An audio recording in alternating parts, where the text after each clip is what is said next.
अस्सलाम वालेकुम दोस्तों, मैं हूं होम्योपैथिक डॉक्टर इरफान खान नियाजी और आप देख रहे हैं मेरा यूट्यूब चैनल होम्योपैथिक वर्ल्ड। आज मैं आपके सामने एक नए मर्ज़ के साथ हाज़िर खिदमत हूं। उस मर्ज़ का नाम है एक्यूट लैरिंजाइटिस। एक्यूट लैरिंजाइटिस क्या है, वो कैसे पैदा होता है और उसकी खसूसी अलामात क्या हैं, उसका होम्योपैथिक ट्रीटमेंट क्या है, इस पर आज हम बहस करेंगे। तो शुरू करते हैं दोस्तों।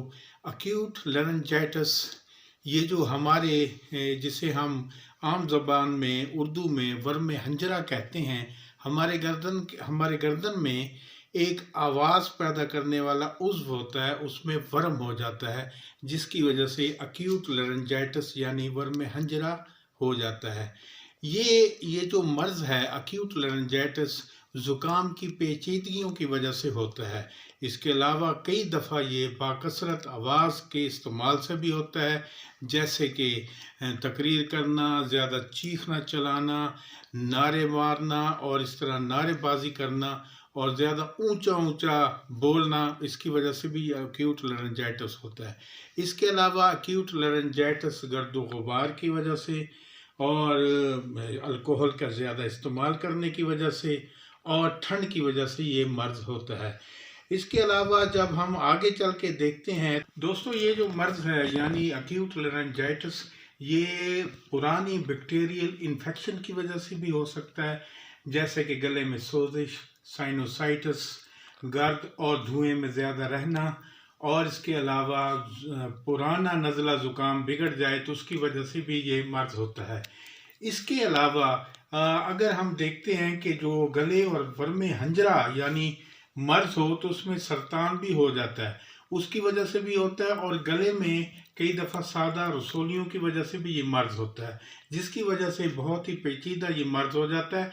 जब इसका हम इलाज करते हैं एक्यूट लैरिंजाइटिस का, तो इसमें हम ये देखते हैं कि इसकी तशख़ीस बहुत अहम होती है कि इसकी तशख़ीस की जाती है।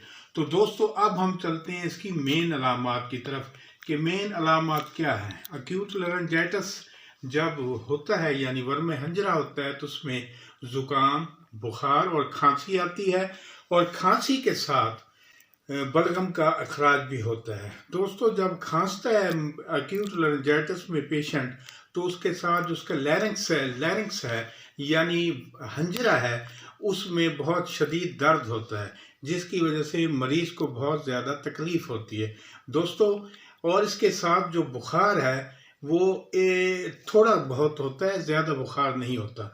इसके अलावा जब हम इसकी और अलामात देखते हैं तो उस अलामत में एक बहुत अहम अलामत होती है एक्यूट लैरिंजाइटिस में कि उसकी आवाज़ बैठ जाती है और भद्दी हो जाती है, जिसको जब मरीज़ ज़ोर लगा के बोलता है तो उसकी जो गर्दन की रगें हैं वो फूल जाती हैं, जिसकी वजह से भी पेशेंट को बहुत तकलीफ़ होती है।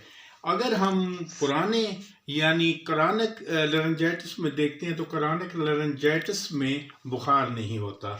हाँ, खांसी के साथ जब एक्यूट लैरिंजाइटिस होता है तो बलगम आती है, और जब ये पुराना क्रॉनिक लैरिंजाइटिस हो जाता है तो खांसी के साथ बलगम नहीं आती, या बहुत कम आती है, या बहुत मुश्किल से बलगम का खराज होता है दोस्तों। इसके अलावा जब हम एक्यूट लैरिंजाइटिस की तरफ देखते हैं या इसके मर्ज़ को जब हम पढ़ते हैं तो उसमें हम ये देखते हैं कि ये जो एक्यूट लैरिंजाइटिस जब क्रॉनिक सूरत अख्तियार करता है यानी पुराना लैरिंजाइटिस की तरफ यानी क्रॉनिक डिजीज़ की तरफ ये मुंतकिल होता है, तो उसके साथ जो अलामात हैं वो सारी ख़त्म हो जाती हैं, और एक बड़ी अलामत रह जाती है यानी आवाज़ का बैठ जाना, आवाज़ का भद्दापन, और उसके साथ जो पेशेंट है ज़ोर लगाकर आवाज़ को निकालता है। अब जब वो ज़ोर लगाता है तो उसके वर्म हंजरा में और शदीद वर्म हो जाता है, जिसकी वजह से उसे बहुत तकलीफ़ होती है। तो दोस्तों एक्यूट लैरिंजाइटिस के बाद जब ये क्रॉनिक लैरिंजाइटिस की तरफ आता है तो इसका इलाज करना बहुत दिक्कत अमेज़ होता है, यानी बहुत मुश्किल होता है, और ये मर्ज़ ठीक होने में नहीं आता जब तक इसका मुनासिब इलाज ना हो। तो दोस्तों ये था एक्यूट लैरिंजाइटिस के बारे में। अब हम इसका होम्योपैथिक ट्रीटमेंट जानते हैं वो क्या है। तो दोस्तों चलते हैं अब इसकी होम्योपैथिक प्रिस्क्रिप्शन की तरफ, तो शुरू करते हैं। दोस्तों इसमें जो पहली मेडिसिन है उसका नाम है एकोनाइट 1M। یعنی ایکونائٹ 1000، وہ آپ کی سکرین میں چل رہی ہوگی اور آپ اسے دیکھ رہے ہوں گے، اور اسی طرح اسے دیکھ لیں اور یاد کر لیں۔ ایکونائٹ 1M آپ نے ہر ہفتے 5 قطرے 2 گھونٹ پانی میں صرف ایک بار پینے ہیں، یعنی ہر ہفتے میں ایک بار۔ دوسری میڈیسن ہے آرم ٹرائیفولیم 30، یہ آپ کی سکرین میں چل رہی ہے اور آپ اسے اچھی طرح دیکھ لیں اور اسے یاد کر لیں میڈیسن کو۔ آرم ٹرائیفولیم 30 یہ آپ نے صبح، دوپہر اور شام کو 5 قطرے 2 گھونٹ پانی میں استعمال کرنے ہیں۔ اگر یہ بچے کو انفیکشن ہے تو آپ نے 2 قطرے 1 چمچ پانی میں آپ نے صبح، دوپہر، شام استعمال کرنے ہیں۔ تیسری میڈیسن ہے جو آپ کی سکرین پہ چل رہی ہے، وہ سپونجیا 30 ہے، وہ آپ نے استعمال کرنی ہے صبح، دوپہر اور شام کو۔ یہ بھی 5 قطرے 2 گھونٹ پانی میں دن میں 3 بار، اور اگر بچوں کو یہ انفیکشن ہے لارنجائٹس کی تو 2 قطرے 1 چمچ پانی میں صبح، دوپہر، شام۔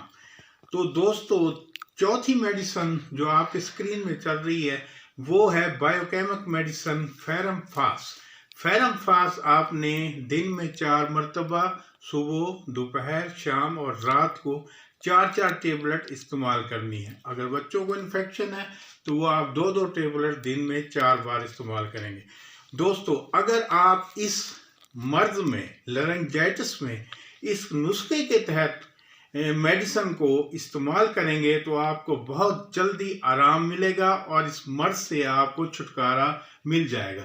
تو دوستو، مجھے امید ہے کہ آپ کو یہ میری ویڈیو پسند آئی ہوگی۔ اگر میری ویڈیو آپ کو پسند آئی ہے تو دوستو میرے چینل کو سبسکرائب کریں اور گھنٹی کے بٹن کو دبا دیں اور میری ویڈیو کو لائک کریں اور اس معلوماتی ویڈیو کو زیادہ سے زیادہ اپنے دوستوں میں شیئر کریں۔ دوستو، اب میں آپ سے اجازت چاہتا ہوں، اپنا خاص خیال رکھیں۔